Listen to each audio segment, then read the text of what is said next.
Greetings, brothers and sisters. Salam alaikum. Glad to be here. Come to you in peace. And I said, peace be unto you. So we're very thankful to be on the show today and to be here with you. I'd like to take time out immediately to apologize to you for not being fresh shaved. As you know, I have to shave 3 times a day. And so I failed at that. We had a very busy day. But nonetheless, I'm happy to be here in front of you. And this is a mere 4 o'clock shadow, as they say, on my face. And I apologize to you for that. I'd like to be in front of you prepared. So we're going to wrap up. Today is not going to be as long, because we have all the background knowledge of Dr. Khalid, Muhammad, and the Reverend Cleage. We have the information on them. So we're going to top a few loose ends, and then we'll be able to move forward, so to speak, with everything else that we want to have out today. It's very important show, indeed. Very, very important information that we're learning, because if we can understand or learn where we went wrong, or mistakes that we made, if we can learn that, then we won't fall into the same trap that we're presently in as black people. I think that's very important for us to understand. We have to be aware of the traps that are set for you and I. There are traps out there, the traps that are set for you and I. We have to be very careful. That we could understand the mistakes that we've made in the past, we won't make them again. So that is my encouragement to you. This is our encouragement from the show, and this is our encouragement between one another, that we would research heavily, that we won't make the same mistakes today that our ancestors or our parents have made in the past. This is our job. This is our challenge.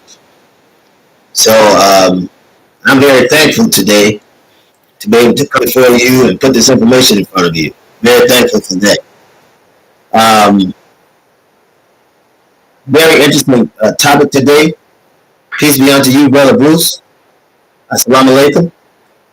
And the truth hour is live, direct, and in live living color. Thank you, brother. Definitely appreciate you and appreciate everyone for coming on and constantly encouraging the show. So I say greetings to everyone. And I'm not going to hold you guys long today, because it's going to be a short. It's going to wrap up what we didn't finish wrapping up in the past few days. We're going to wrap that up.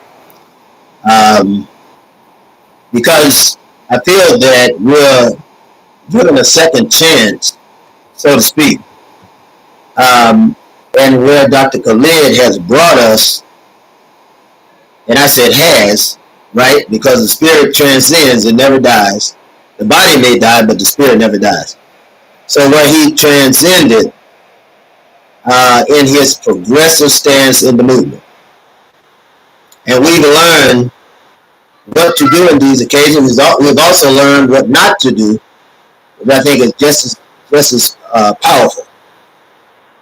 So we want to talk about that in our subject today, how Reverend Cleage allies with Dr. Khalid Muhammad, and the benefits of that, because it's very important benefits in that. And we don't know where Dr. Khalid may have been, or what decisions he would have made at the point of his death, but I do believe that he would still be in the nation. He never counted himself out of the nation. Now the question is, where would he have served? Would he have served under Silas Muhammad? Because the relationship with him and Minister Farrakhan had ceased to be. So where would he have served? This is a great question that we have today. And I'm very interested in many answers that I know many of you have. I'm very, very interested in that because that's very important. Because when I see us today and see where we're headed, we can tell that God is in the plan and is orchestrating the plan for our liberation. And we see what is happening in Africa is happening in America as it relates to black people. What is happening in America is happening all over the planet as it relates to black people. So we're in a very interesting time, brothers and sisters. The time that we're in is very interesting. And I don't know about you, but I'm so glad to be in this time period that we have now. I'm so happy about it because I really feel like that we are in the best time period that we could possibly be in. Literally the best time period that we could possibly be in to make the change for black people on a grand scale. Our parents and grandparents would have been praying for the time that we're in. Because it's no longer the problem of civil rights, no longer the question of civil rights or human rights, but it is black rights altogether, right? It's not a matter of fitting into the world picture. It's a matter of concentrating globally on the situation of our people here in America. So we're very fortunate, very, very, very fortunate to be in the time that we're in. You and I are very fortunate in it. And I'm believing that, and we may be in our old age, but I am believing that this is the period that will bring liberation for black people. I believe that we're in that time period today, where we will see it. We will see liberation established for our people in this time. I really, really believe that, and all of the historians are saying so. This is why they're concentrating on the population as it relates to black people. So I really, really believe that we will experience a major shift as it relates to the population. And I remember when Dr. Khalid used to talk about it. I remember when he used to talk about it. But now we look at it and we see a reality. Now we see the reality of it. That the time has come, or the time is coming where I think we will be in old age, but we will literally see us have a black state. We'll see reparations and all of that. And we'll be in an old age, but we won't be too old to enjoy it. But we'll be able to see the fruits of our labor.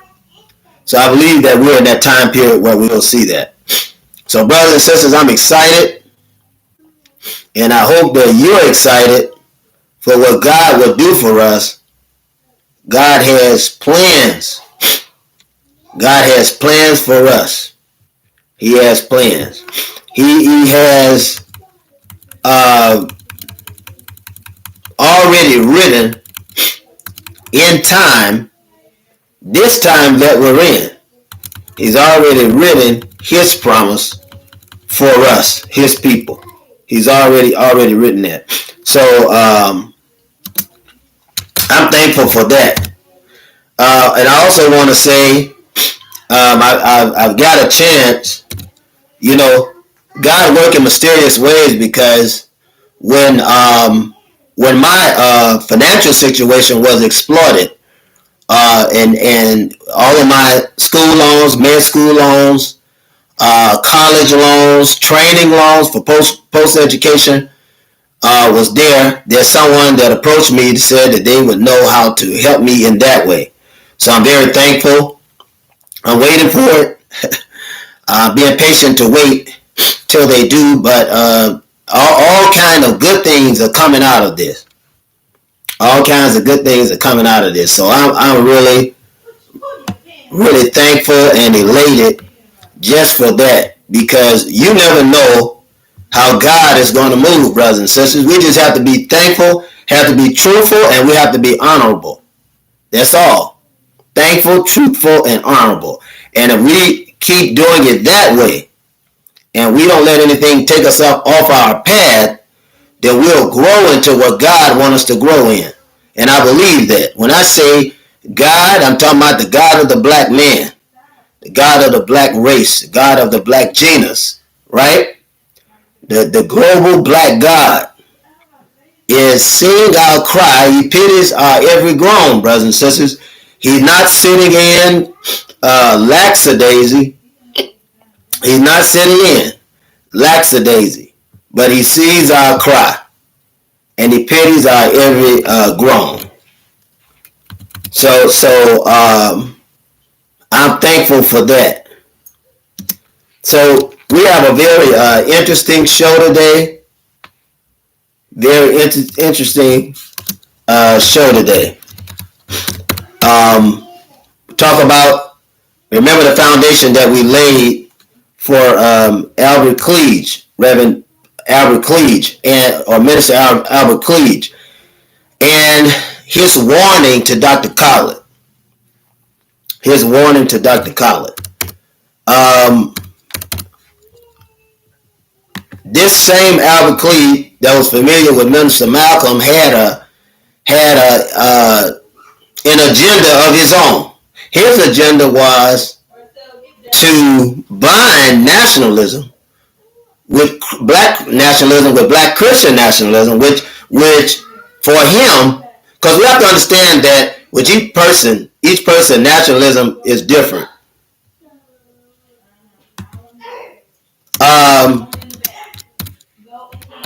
We have to understand that when we talk black nationalism, it means a lot of different things to a lot of different people. That we have to understand that there are more objectives and more goals that really bind us together if we have understanding of what nationalism means on a grand scale and what it means individually. Because for some people, nationalism may mean, look, I got my own house, got my own car, I'm in the black community, I'm going to black churches, I'm supporting black businesses. To another person, nationalism may be, now we've got to control the economy of the black community. We got to control the socialism of the black community. We want to keep it all black, right? And then to another one, he may want to concentrate on the international stock of the black community, right?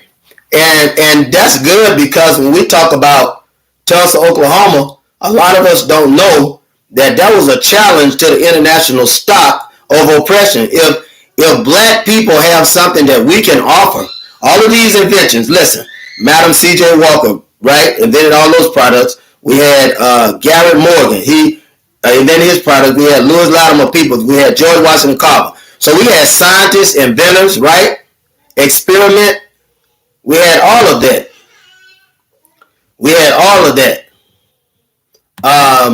So there are different, we have to accept that everybody has something different they expect in black nationalism. They have something different.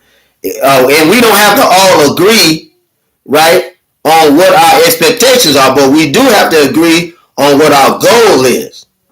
Our goal is important. We have to agree what that is, but we don't have to agree what our expectations are, because everyone has different expectations, brothers and sisters. And this is a positive thing.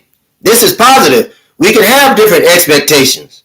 We can have different goal. Not we have the same goal, but we can have different perspectives in the expectation. But the goal must be the same. Liberation is the goal. The vehicle is black nationalism. Our ultimate goal is Pan-Africanism.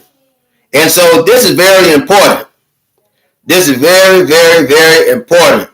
And we have to understand that all of us are right in our expectations. There are no wrong expectations in liberation, because that's the whole purpose of being liberated. To be able to put forth ideas, goals, inventions, technologies, and everything that's going to embolden, right, our state. Israel has a state. Is that right or wrong? Israel have a state. Israel's state of black nationalism is them controlling the entire state, the entire government, and the finances of a global government. Isn't that right? The International Monetary Fund and the investment in that is controlled by Israel. Right? The Jews control it. And there's no sense of you getting mad with them. They're doing what they should be doing for their people. Isn't that right? What they should be doing for their people, that's what they're doing. We have got to get to the place where we're ready to do what we need to do for our people. We've got to get to the place where we're willing or not willing to let anything stop us, but we're not willing to be stopped by anything. Isn't that right? So that's important. When we think of Albert Cleage, this man was organizing a community, a city, a utopia for black people, run by the religious government. Now, that's one version of nationalism, right? That's one version of it. Any religious association could come within that Beulah land. They could come in it in Calhoun Falls, South Carolina. Anybody could come there, but they'll have to follow the rules of this community that was set by Brother Cleage. If you black, you can come. If you black, you can join. Right? If you're black. But the rules were we can't let anybody white in here. Right? They have to be black. So we have to understand this. And again, Albert Cleage was a black man. He was a black man. He was a black Christian. So the white man was just as afraid of Albert Cleage as he was Minister Malcolm, as he was Dr. Khalid, as he was the Most Honorable Elijah Muhammad, as he was Dr. Martin Luther King Jr., right? He was just as angry and just as afraid as he was Marcus Garvey, as he was Noble Drew Ali, as he was E.C. Morris of the National Baptist Convention. He was just as afraid of one of them as he was afraid of all of them. But his ultimate fear was all of them coming together. And see, we haven't learned how to do that. They knew how to get together, but we haven't learned how to do that yet. But it's happening. It's happening because we are able to see now that the man is willing to play any trick on any of us. And he rather discount any of us, and if he could do that, he'll stop the movement. That's what this whole fiasco was all about. The whole fiasco was about that. If I can make you not believe in black leadership, if I can get you more divided than you are today, then you'll give up on black leadership. That's the whole purpose. I don't care what the incident is. First thing they'll do is make you believe that your brother or your sister is in error. First thing they'll do is divide you so that they can conquer you. That's happening, brothers and sisters. We got to be wise to understand it. But as black people, when we stand back from the entire situation and look, we'll find out that all of us are being killed. Isn't that right? There was a black judge that was just killed. A black judge. Imagine that. She was just killed. They left her floating on the water. She was a freedom fighter. She was somebody who fought for freedom. She fought for it. And they took her life. I'm telling you the truth, brothers and sisters. So we've got to know that none of us are exempt, and none of us will be exempt. And when that day comes, it's going to be a sad lesson when that day comes, because we're going to see coons being killed by their masters, right? We're going to see that. We're going to see coons being killed by their masters. We're going to see it on that day. And the reason that we're going to see it is because the white man don't respect them any more than he respects us. He has no respect for them. How can you respect somebody who will let you run over them? You can't respect anybody like that. Everybody got to have a breaking point, right? Now let's get on Dr. Khalid. Now with Dr. Khalid Muhammad, we have to understand that we have two things, brothers and sisters, and we have to look at it very carefully when we talk about Dr. Khalid, and get into the mindset of Steve Coakley as we examine Khalid. We have to understand that Dr. Khalid Muhammad was serious about liberation, and he was a military driving force. And this will show you that it was a graduation in who we were as people. It was a graduation in our response. It was a graduation, right, in our aggressiveness as black people. We had never, since the late 1960s, we had never marched in front of a state building or marched with armed weapons. I mean, armed and loaded and ready to use them. Dr. Khalid was somebody who was, he didn't pretend. He wasn't somebody that would pretend. He was ready to use the weapons. He knew who his enemy was. And to understand him, we have to look back to John Allen Muhammad. And I want to talk about John Allen Muhammad. A lot of people remember the DC sniper, right? And we see, we got to get some understanding of what's going on, because if we miss it, then we'll get killed on a grander scale, and we'll miss exactly what's happening. We will miss the change that's happening in America right now if we don't begin to address in a very aggressive state that's happening with us. If you look around the world, brothers and sisters, and this is why the government works so hard to divide us. If you look in Africa, you look the continental Africa, which are majority of the countries there, you'll see war and conflict from regimes that have raised up, right, and start shooting the enemy. To us, right, and they're killing a lot of black people. The militias are. To us, it seems crazy, right? To us, it seems wild. To us, it seems uncouth for us to do that, for us to see them do that. But we're not living there, so we don't know the circumstances of what they're dealing with. We don't know it. And we have to pay attention to that, because Dr. Khalid Muhammad was the black militia in America. And he was the black general that will set these black militias out. And then, just like in Africa, when these militias are being betrayed, they have to go through a system of betrayal. They have to go through a system of denial. They have to go to a system where people were raking them over the coals. The very people that's fighting to keep a free state or to make a free state, they have to go through those transitions. Well, we have to go through it here too. We're no exception. We have to go through the same thing before we get to where we can organize a united black front to fight on all fronts the evil that's facing us today.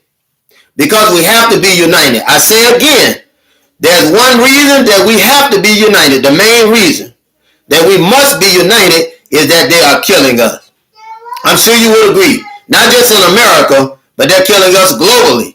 Around every place, if you name one country where black folks are, we are the most hated, right, and the most underrated.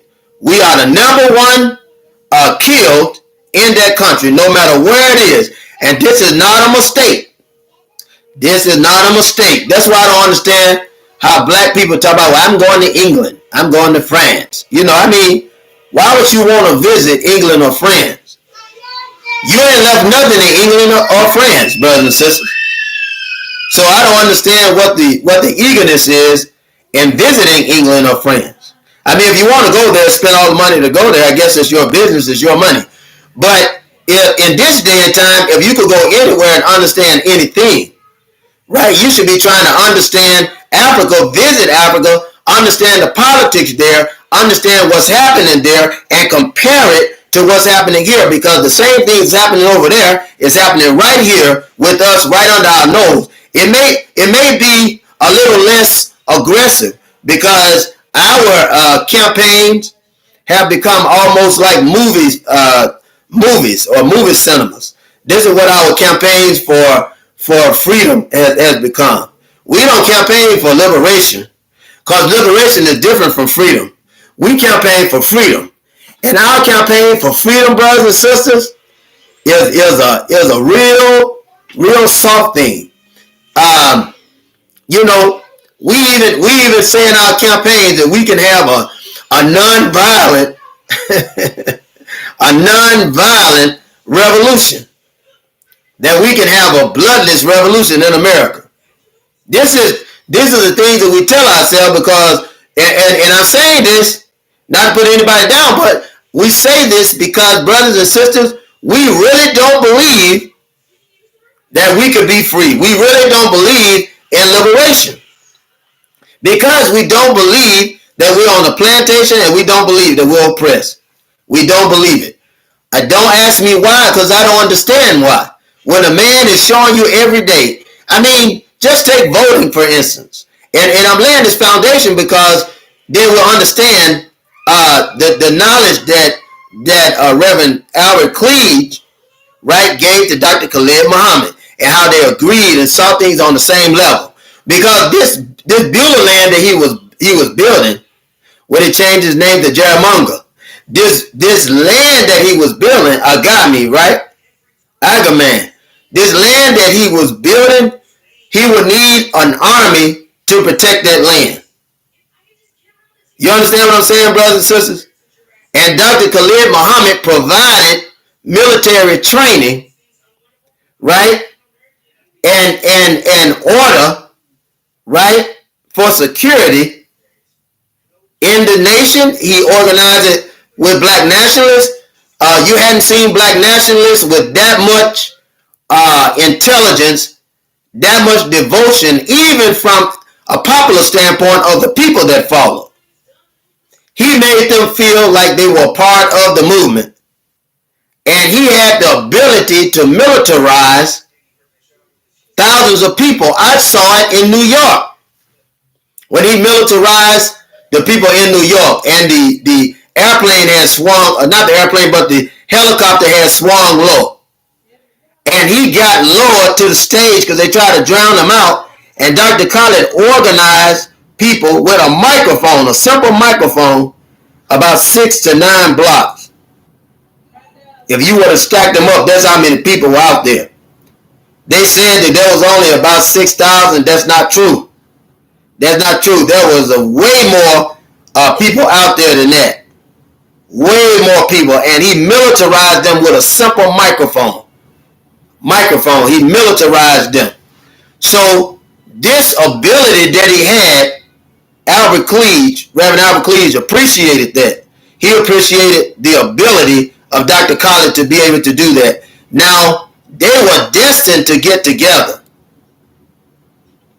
They were destined to get together. There was no way around it. But I want you to understand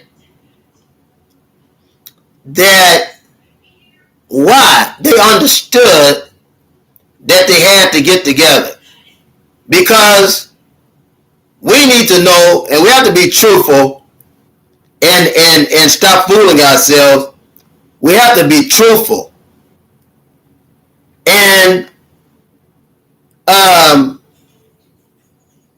say there was nobody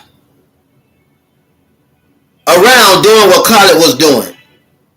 Literally no one around doing that. We have to be honest with ourselves about it. Nobody was around. It was so foreign to us what he was doing because we had not seen it happen to that degree since the time of Minister Malcolm. And many of us wasn't alive when Minister Malcolm died. Dr. Khalid was around. Many of the older leaders in the Muslims and the Christian church, black Christian churches, they were around, but we had not been around. And so what he was doing, when we saw what he was doing, was amazing because we had never seen anyone talk like that, talk exactly from our hearts, and could say what we wouldn't dare to say, or what our parents at that time would not allow us to say. Isn't that right? And so when we look at Dr. Khalid, we are looking at a well-taught, well-learned brother, and somebody who, through his experience, was able to see the situation for what it was. So it is an amazing thing. It is an amazing thing that we are embarking upon. An amazing thing. Also, he was ahead of his time in pitching this, because we all saw the Nation of Islam, right? And even those that's in it, those of us that's in it, we saw it as a powerful military force, a powerful changer, is able to raise a man from a dead level to a live one. So it was a powerful changer for the physical life and to change the mind. So it was a good psychology, right, to change the mind, to change the heart. But it had great rules. Had great rules, and they were fearless, right? In that time, and had the idea, the ideology that they taught us was to never be the aggressor, and that's good teaching. But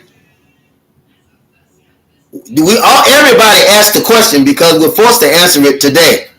What do we do if somebody come in our home trying to kill us? Right? We don't carry guns. We don't carry guns in the temple. We don't carry guns outside the temple. But I want to say this: we have guns. We have to understand that we have the right to bear arms. Let me put it that way. We have the right to bear arms, right? As citizens, we can bear arms. And from Dr. Khalid, we were trained that this is a right as well. I want to be as accurate as possible, and not remember we're still alive.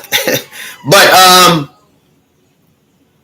Dr. Khalid, and this is common knowledge now, common knowledge to those that said that Muslims don't carry weapons. No, we don't. We can't carry weapons in the temple.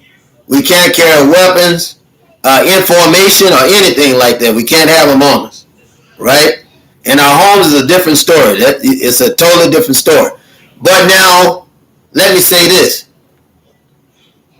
Dr. Khalid had a gun in his Bible, right? He carried a gun. The Bible was cut out on the inside. It may have had Genesis, may have Revelation, but in the middle, right, he had hope. You understand me? So he carried that when he was given Minister Farrakhan security. And all Muslims know this. All the true Muslims know this. If they're honest with themselves, they know it. So there are always exceptions to the rules, brothers and sisters. You know, you and I look like a fool letting somebody come in and kill our family and not being prepared, right? Not having something to protect our family. And I think you know. I think we all have understanding of that. But this is what Reverend Cleage respected about Dr. Khalid Muhammad. This is what he respected, because he had a realistic appeal. His appeal was realistic.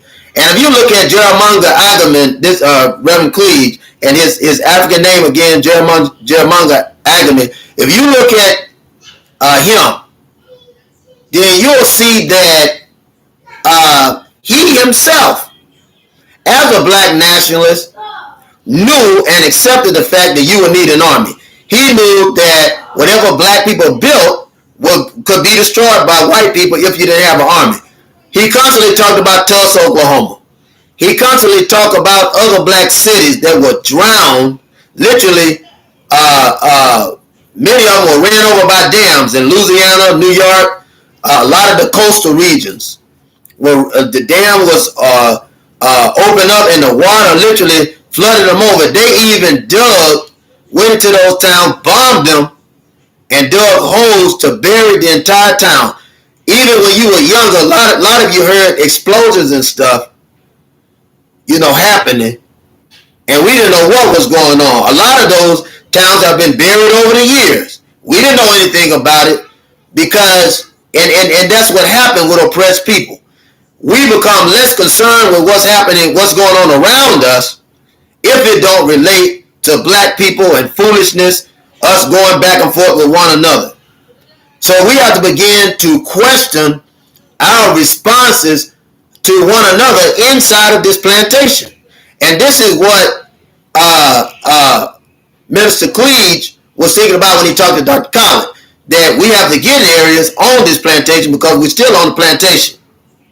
No matter where we are, even if you say it's a free state, we're still on the plantation. So we got a bill, and then we got to get some protection behind that.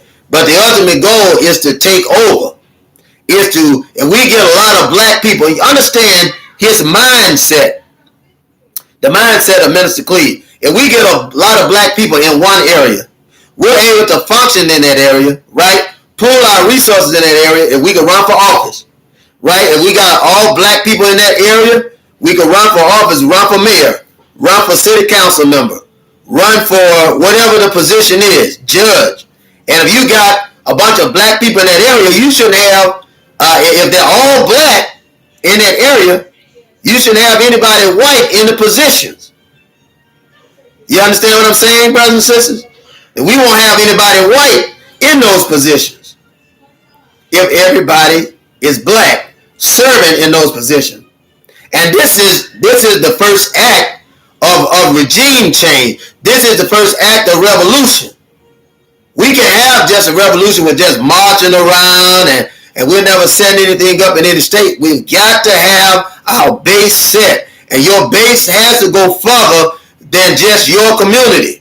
It has to go further than just your town, further than just your state. You, just like the white man has military bases set up all over America, right? He has military bases all over America. And you have to ask yourself the question, why do we have these bases all over America, right? The white man is protecting his interests because he don't trust you. That's why he let you come in the military.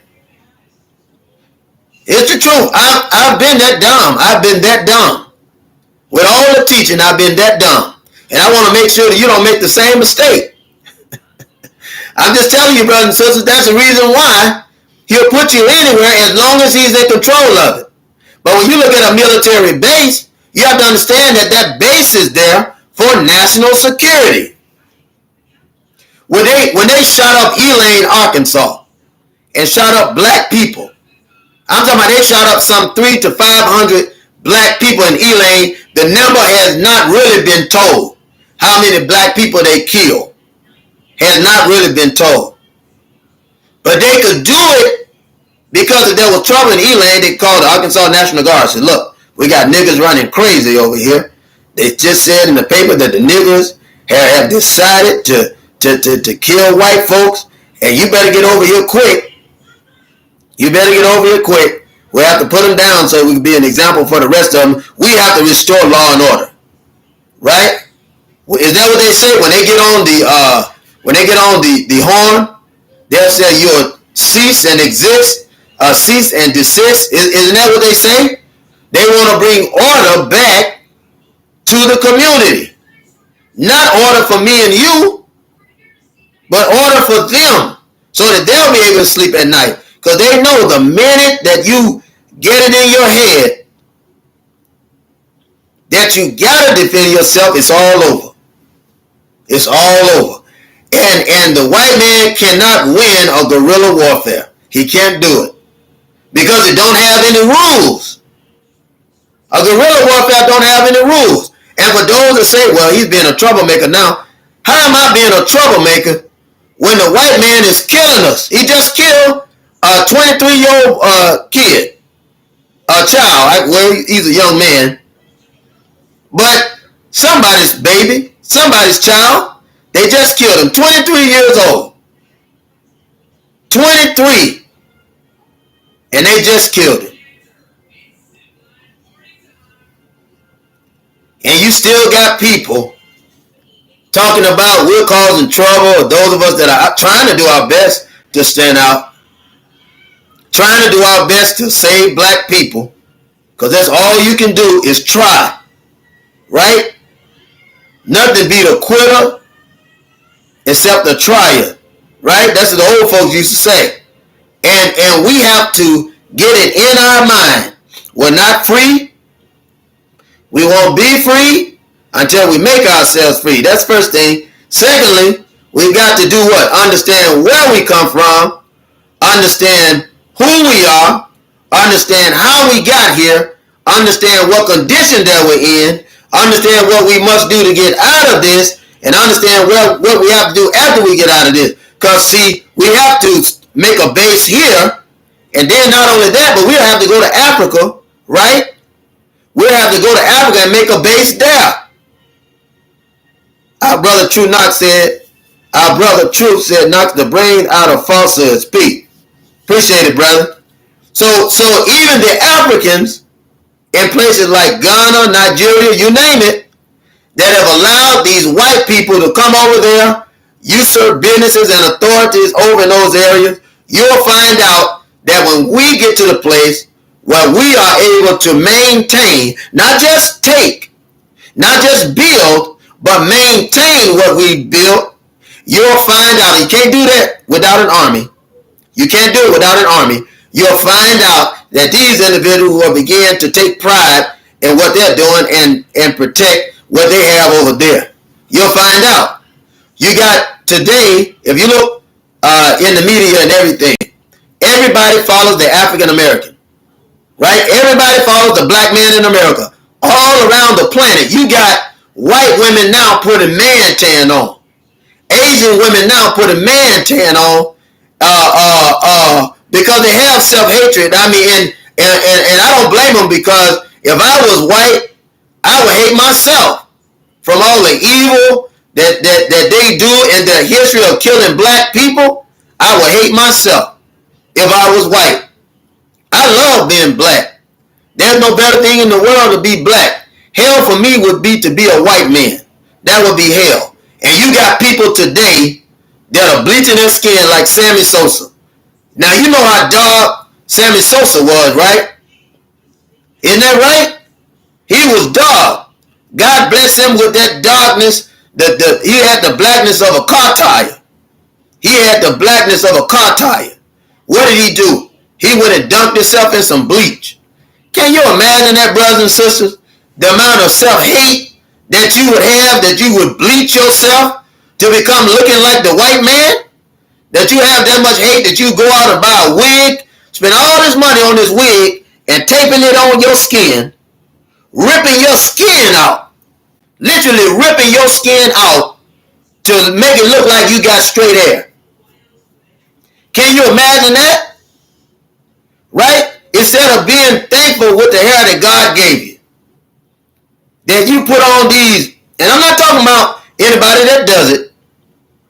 I'm just telling you to be thankful for what God gave you. How black women getting skin cancer from literally ripping off the protection that God has gave them and the melanin that God has gave them by putting these wigs on their head. If you look in the African movies, that you have Africans doing the same thing now because they're following us. You even got Asian women and white women darkening their skin and curling their hair, right, to look like black people.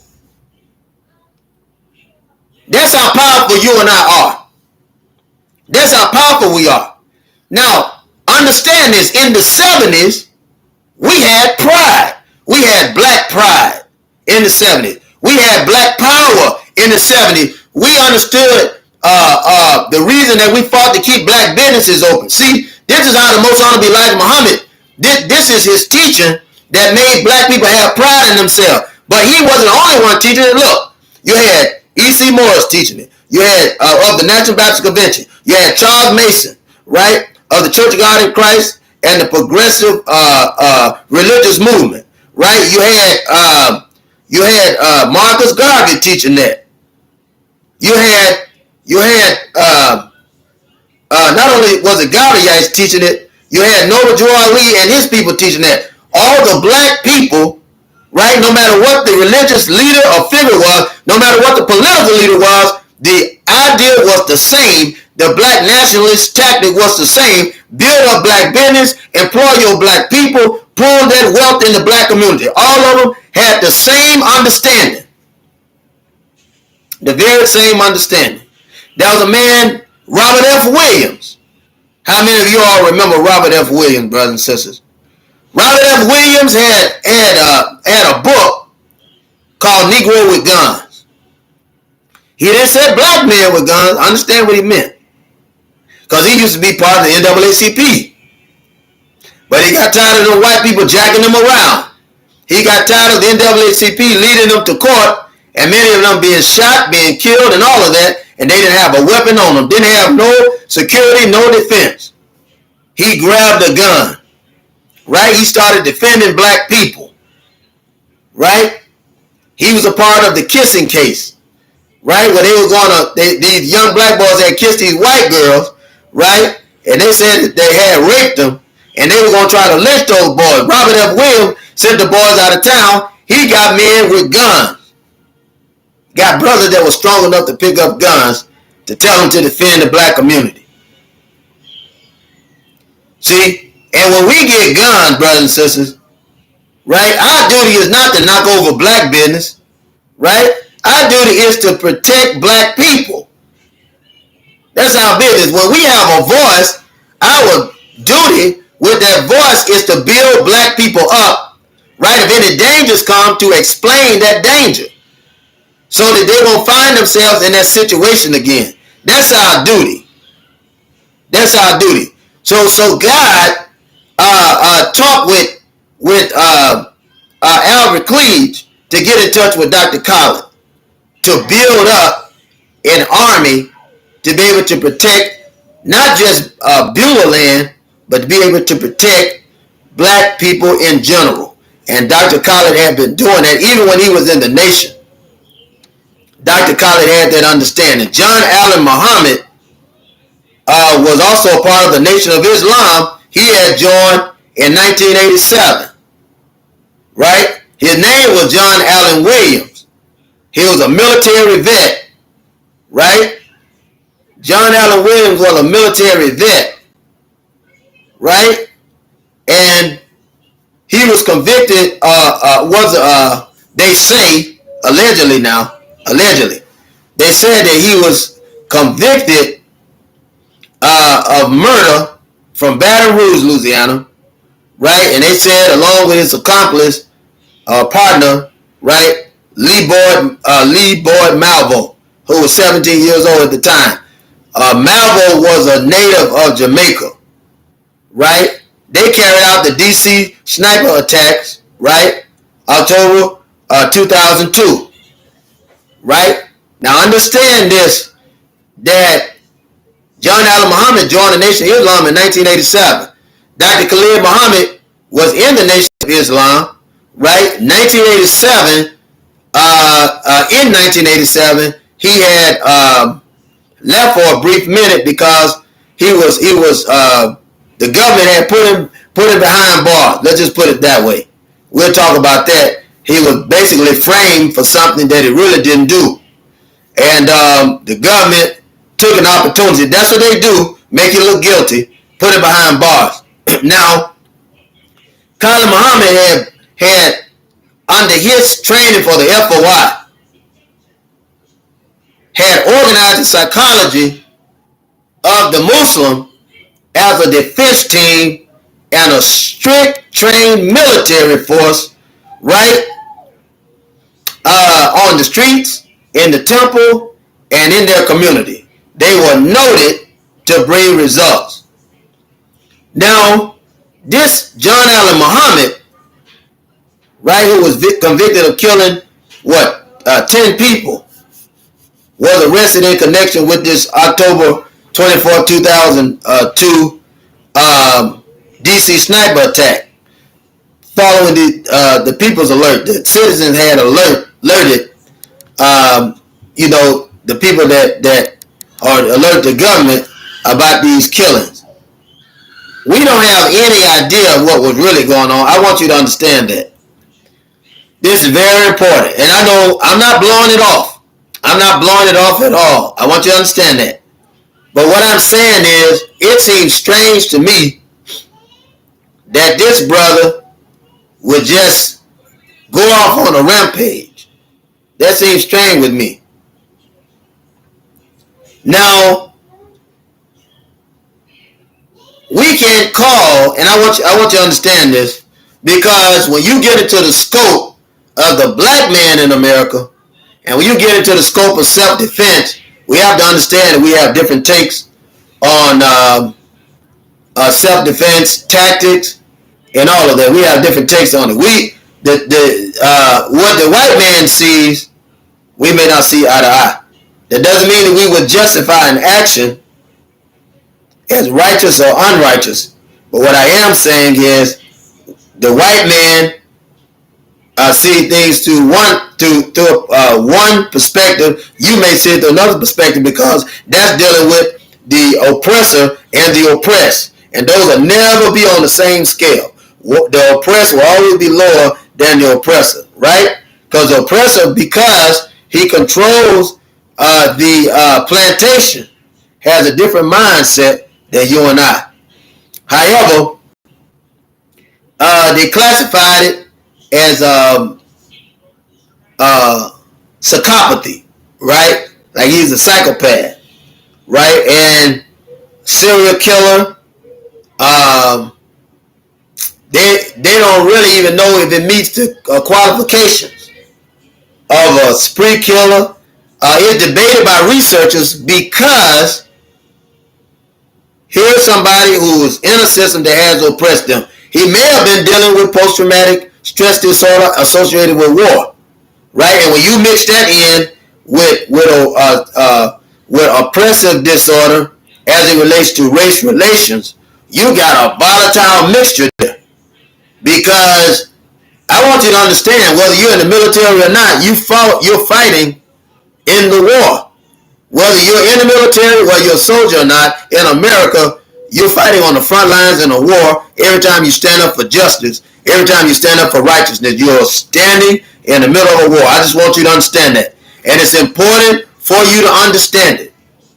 You have to understand it, because you have to understand exactly what's going on. Now, say again, his name, John Allen Williams. He changed it to Muhammad when he joined the Nation of Islam. It was 1987. This is important. And in his trial, the prosecutor claimed that the attacks were part of a plot to kill his ex-wife, okay, and regain custody of the children. But the judge ruled that there was insufficient evidence to support this argument. Now, they, for some reason, had to make this man a killer, right, in order to punish him for capital murder. So, and this is important, right? Because remember, we're talking about building the military. This is important, and we'll tie the end together. His trial for one of the murders, the guy's name was Dean Harold Myers in Prince Williams County. Dean Harold Myers, that was the one, Prince William County, Virginia. Now, that began in October 2003. Now, following that, he was found guilty of capital murder. He was found guilty of spree killing. With so they even though it barely met the category because he was black, he was sentenced to death probably about 4 or 5 months later. When he was awaiting execution in Virginia, it was August 2005. He was extradited to Maryland. He had to face some charges there. Now, the District of Columbia was seeking to try him. Then he was tried on, was supposed to be tried on some charges in Virginia, right? But listen, the appeals for Muhammad of the trial remained pending at the time of his execution. They could not, and I want you to understand this. I went around the world just to say this. They could not and did not have any understanding of what to do with John Ali Muhammad because of the system of oppression. The government continues to see that system of oppression. They continue to see it. And it wasn't the fact that he was even a veteran in the military. It was the fact of the environment that he's in and the system that imposed this environment that he was in. So, in so many instances, he was drawn, and this is to paraphrase, in so many instances he was drawn to do what he done with their understanding because he seemed powerless. As a black man, he seemed powerless in America. He seemed powerless in America, right? To have any rights as a father. He was a military man, but he didn't have any rights as a man when he got back. The job situation, right, was difficult, right? So he went from having some source of income to nothing, to be a father, to them snatching that away from him. He wanted to visit his kids and wasn't able to do that. And brothers and sisters, we know how it is. We know we got some black women and some black men that just act foolish when it comes to the children. That we can't set down. You know, none of us are exempt from that situation. Unless we get out of ourselves and understand that we're all fighting in the same system. Reverend Cleage understood this. And once he made Dr. Khalid understand this, which he always understood it, but when you got an older individual talking to you, they can show you things that you wouldn't have normally seen. Somebody outside of the box can point something out to you that you haven't normally seen. I know you got this, but have you thought about this over here? So they begin to point it out. Dr. Khalid then understands, said, look, I got to build up units all across America. This is what the new Black Panther Party was supposed to be. And some in the Black Panther Party helped Dr. Khalid too. And in other organizations. In other organizations as well. Because they knew they had to have a base. These bases would feed and educate from the smallest black child to the oldest black child. Right? So from the age of 5 and above, right, sometimes younger than that, they will be feeding them and educating them all the way to about 80 or 90 years old.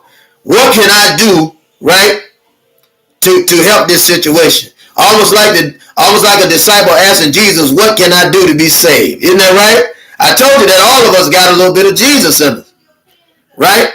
And so Khalid was a Jesus figure in that sense of a military regime. We are going to have to take over in a military regime. We don't have a choice. We don't have a choice. For those that saying, well, I never pick up a weapon, you may not. You may not, but one of them will certainly pick up a weapon against you. They will do that because they've been killing us around the country. And I don't think personally that they're going to take any exceptions on doing that. Now we'll get back to to Reverend Cleage, Jeramonger B.B. Eigenman, right? That was his holy name, his righteous name, right? That was his name and identification. But he built Beulah land. See, in Calhoun Falls, South Carolina. And if you haven't seen it or seen the place where he did this, I challenge you to go. I encourage you to go. You, even today, by today's standard, you'll be surprised. Nobody was doing that besides the most honorable Elijah Muhammad. He was doing it, right? Because they had the land to plant our own vegetation, to do for self, to organize ourselves. Muhammad was doing it, but Albert Cleage went to the South, in South Carolina of all places, and he began to build there. And a lot of people don't even know where Beulah land come from. Beulah land, see, is a land referred to in the biblical book of Isaiah. That's where Beulah land come from. It's the land for Jewish people. Remember, Albert Cleage said on Tony Brown, 1972, on the Black Journal, he said that black people have to get away from white people, have to stop functioning in their government, have to stop working their jobs, and they have to sacrifice to build something of their own. Is that right, brothers and sisters? So this Beulah land in the book of Isaiah was a land of Jewish people. He said the true Jews, the true Arabs are the black people in America. And he was one of the first black revolutionaries that talked negatively about Paul the Apostle. He told us that Paul the Apostle was a sellout, and he proved it. That he was constantly, here he is, a black man, constantly trying to get these white people to accept him, using his status as a Roman. Even when he stood before Agrippa, he used his status against the Romans, but Agrippa was so racist that he said, you almost convinced me. But basically, like the white man said, at the end of the day, a nigger is a nigger is a nigger is a nigger. And Agrippa was a white man who killed Paul the Apostle, who was black. But see, this Beulah land, according to the biblical book of Isaiah, the land of Jewish people, the Israelites, the black Jews. Not the other Jews, because Jesus said there are some of you that say that you are Jews and are not. You say that you are sons of God. I say you're sons of Satan. He was talking to the white people that call themselves Jews. And see, this what's been happening to us today has been happening. This is the knowledge that Brother Cleage had. Same knowledge that he had was the same thing he was trying to tell us. So they were supposed to return to Beulah land, right? According to the Bible. So Albert Cleage made a commemoration of a land called Beulah land where black people could get and begin to thrive in a community. So he practiced what he believed in black Christian nationalism. He believed in weapons, arms. He believed in military, right? Getting a black military, black security to protect his investment. He often said, if Tulsa, Oklahoma had an army, then all of the black people would have been killed. They were foolish to not build an army. And that's true. That's true. So Beulah land was an earthly paradise. And I don't know about you, but we got peace. When that white man ain't around, we could have peace. But in his system, we'll never have peace in this system that you and I are in today. We'll never have it. We'll never have it.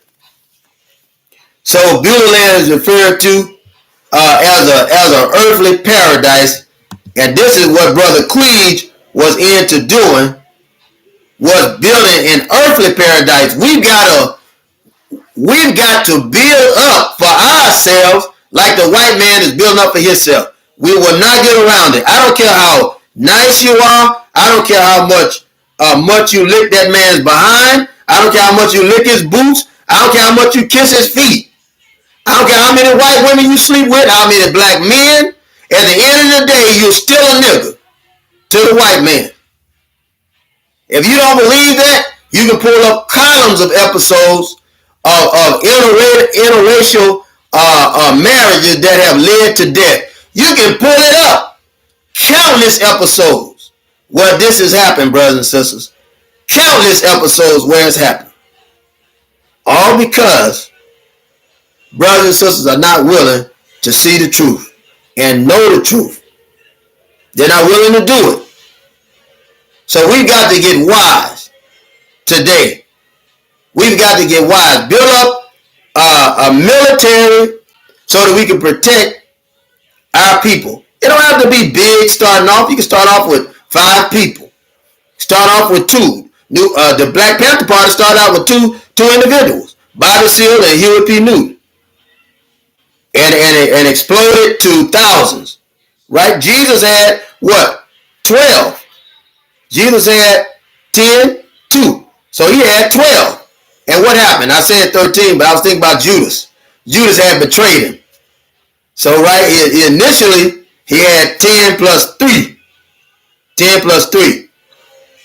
But Judas betrayed him, so they left 2 plus 10. That became 12. Judas was replaced by Matthias. Right? They said Matthias would take the place of Judas. But he exploded. Look at Christianity now. Look at it. It's in every country. I'm not talking about the white man's Christianity. Right? Because he ain't Christian. He's Christian by association. I'm talking about by bloodline. See, Jesus was an African and he came to his own people. We are the only people that will go to everybody else instead of coming to ourselves. Come to your people. Your people need you, black man, black woman. Your people need you. Read the message to the black man. It's not to the white man. It's not to the brown man. It's not to the red man. It's not to the yellow man. That message is to the black man in America. And we're busy trying to help everybody else. Even those coming out from overseas. You got Africans that come over here and they'll play the ends. And will end up betraying us because they'll do anything that that white man tell them. Maybe not all of them, but you got a lot of them that will. And they have to be straightened up and straightened out before we take them in the fold, because you'll find out that if they don't have a black mind, right, then they got a white mind. And you got to have a black mind to deal with black people. Because black people are in a situation that the white man has put us in. He's put us in this situation. Not we ourselves. He has put us in the situation. So brothers and sisters, we've got to get stronger. We've got to get transparent with one another, and we've got to reach one another. I can't be what I ought to be until you are who you ought to be. I can't do what I need to do until you do it. I need you, and you need me. We can help each other. But we'll never do it as individualists. We'll never do it. We'll never do it. You got 10 of us separated, we could do mighty things. But together, we could do amazing things together. 10 of us. You see these 5 fingers? These are digits. You take these digits and fold them together. You got an instrument right here. This is an instrument. You fold the other ones together. This is an instrument. The boxers use these. They make a lot of money. Boxers use these. They make a lot of money. Is that right or wrong? So when we come together, we become strong. There's strength in unity. There's strength in unity, brothers and sisters. Right? And we learn that everywhere. You look at the white man. He comes together. He's against you. At the outstart, the white man is against you and I. That's the truth, brothers and sisters. Whether we accept it or not, he's against us. The brown man, he's against the black man. The brown man has betrayed the black man every chance he's got. It's the truth. You might as well say it. There's some exceptions, yeah. But majority of them have betrayed us. When they come over here from Mexico, they ain't thinking about us. They get in their own community, they build up their own stuff. They ain't trying to make no coalitions. They coming in, they gonna get theirs. Right? When we look at the red man was against us too. The red man betrayed us too. You might as well say it. The red man betrayed us too. While that white man was running them down and killing him, right? Before it got real, when that white man came over, right? And he instituted slavery here in this country, the red man owned slaves. The Cherokee Nation owned slaves, and they were only one of the nations that owned slaves. The other Indians that were hanging around the white man's camp were busy catching slaves and bringing them back to the plantation and getting paid. Come on, brothers and sisters. We might well tell the truth. Nat Turner, when he had gotten away, he had killed those devils on the plantation and had gotten away. It was the Indians that had found him and told the white man where he was. Yeah, you should go on and read that. You should read the book of Nat Turner. I have that book. I have it finished, and it's a book that you want to get. You want to get the book of Nat Turner. I finished the writing. I got that book. It's a great book. You want to get that book so you can learn. And you'll see that the Cherokee Nation used to own India. It's crazy. It's crazy, brothers and sisters. It's amazing how many people have turned on the black man, and the black man ain't got no sense than to look out for himself. That's all I'm saying. Is it wrong for us to look out for ourselves, brothers and sisters?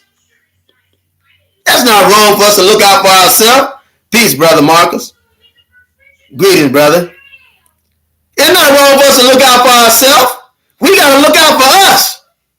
Stop thinking about everybody else and look out for the black man.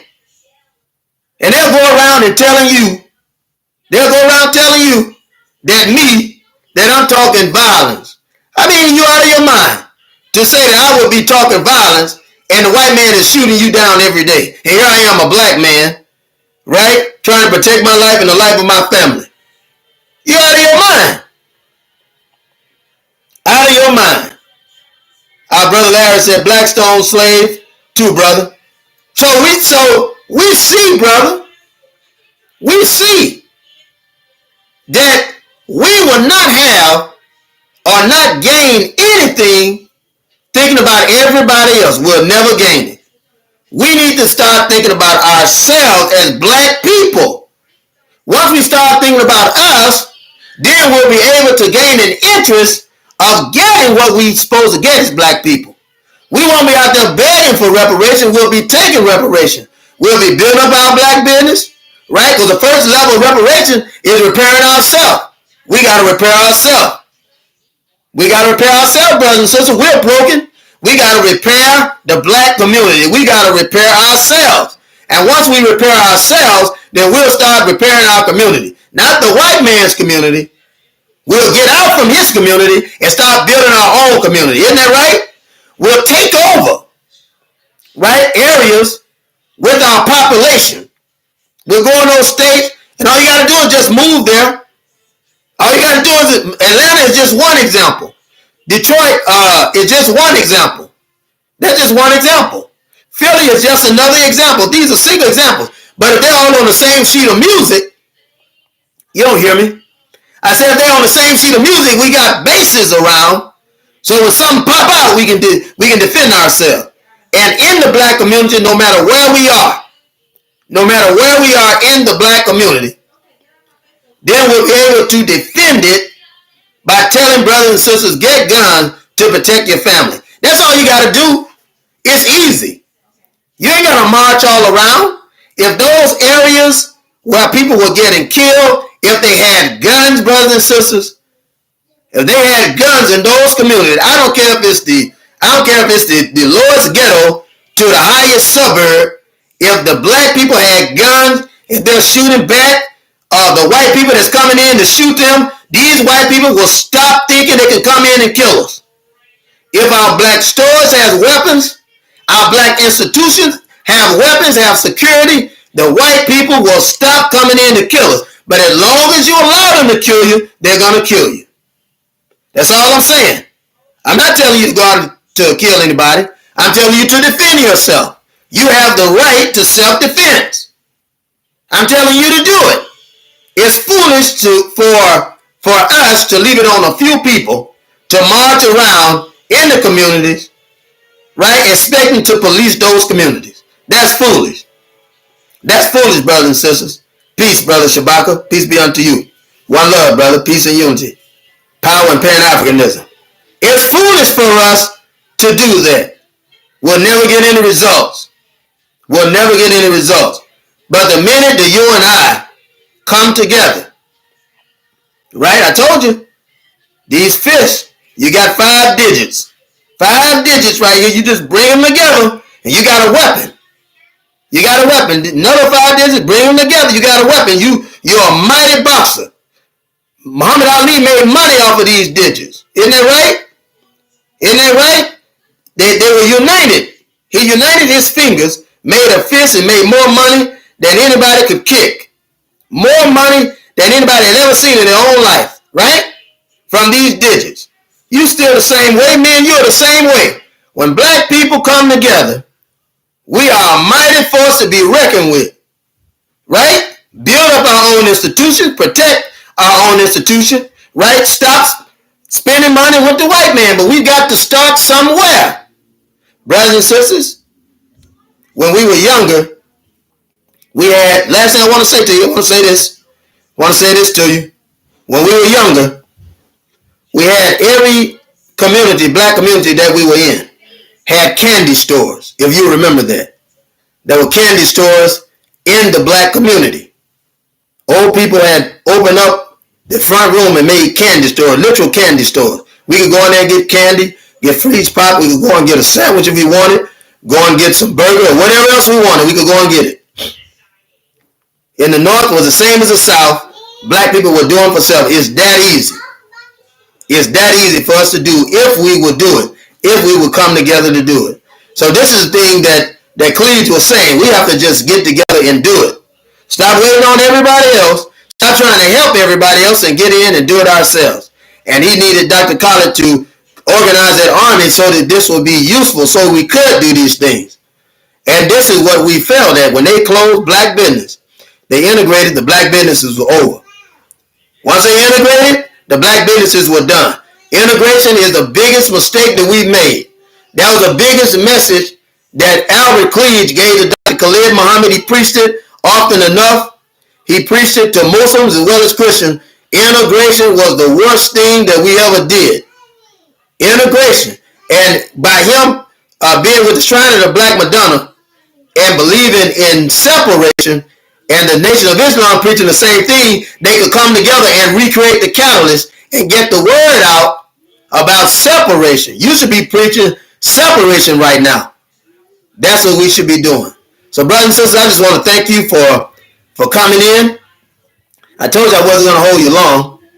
Certainly want to thank you for coming in. I want you to join us July the,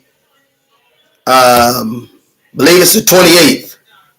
July the 28th, 2022. This will be the Taharka interview. I'm invited to another show. I invite you to join us. And we'll be talking there. That's July the 28th, 2022. And it's called the Taharka interview. And I'll put that link down there so that you'll have that information for that interview. I was asked to do the interview, and I'm certainly looking forward to doing it and be able to explain words that were taken out of character, be able to explain a lot of other things too that I said, be able to explain it, because it's good for us to explain so that you'll know exactly what's going on. And I think that's how media can best benefit us when we do these things. But brothers and sisters, I tell you, they're killing us, and we better get it together. We better get it together. The white man has it together. The white man has it together. You and I got to get it together today. As we come to a close, we got to get it together today. We got to get it together. It looks like they have stepped up the tempo in killing us. It's like they have stepped it up. And you and I are still around playing as usual. We playing. This man ain't playing with us, brothers and sisters. This man is killing us. And the white man is taking them alive and talking about that they have mental issues. That's what they'll do. They'll take us, they'll kill us, then they say we got mental issues. Right? That the white or the killer has mental issues. Now, if there was a black man that walked in there and killed somebody, right? They didn't kill him 4 or 5 times. You know I'm telling the truth, brother. You know I'm telling the truth, sister. So we've got to be wise. We've got to be strong. We got to be powerful, right? And we've got to understand what God will have us, where God will have us, right? We've got to understand that. What God wants us to do, how he wants us to execute this move that we're about to make, right? Today, not tomorrow, today. Because God said, the day that you hear my voice, harden not your heart. Don't you know it is the will of God that we be free? Don't you know it's a shame before God for the black man to be in bondage? And that the white man should be ashamed of himself for keeping us in bondage. Isn't that right, brothers and sisters? That's right. That's the word. Right? We have to stand in the liberty that God has made us free. God has made us free.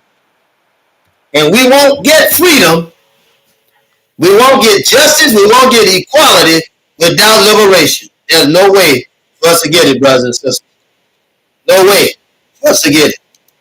So I'm so happy. I want to thank you for coming to listen. And I appreciate your attendance because we can't do it without you. Don't forget, we have the support link at the top. If you want to purchase a book or you want to drop a cash app, you're able to do that in the support link. And I'll put the cash app down again for anyone that would like to do something. Brothers and sisters, you know me.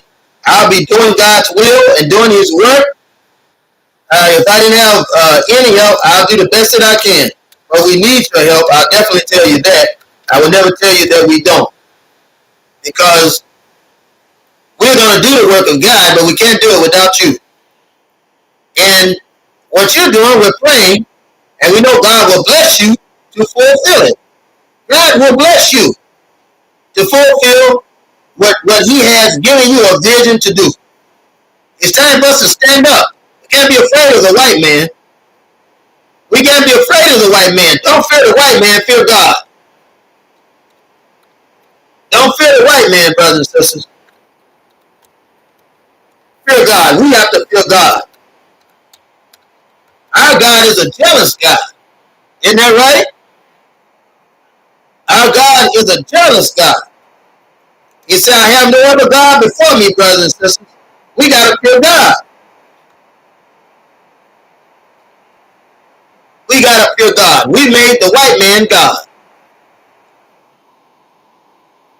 And that's a shame before heaven that we made the white man God.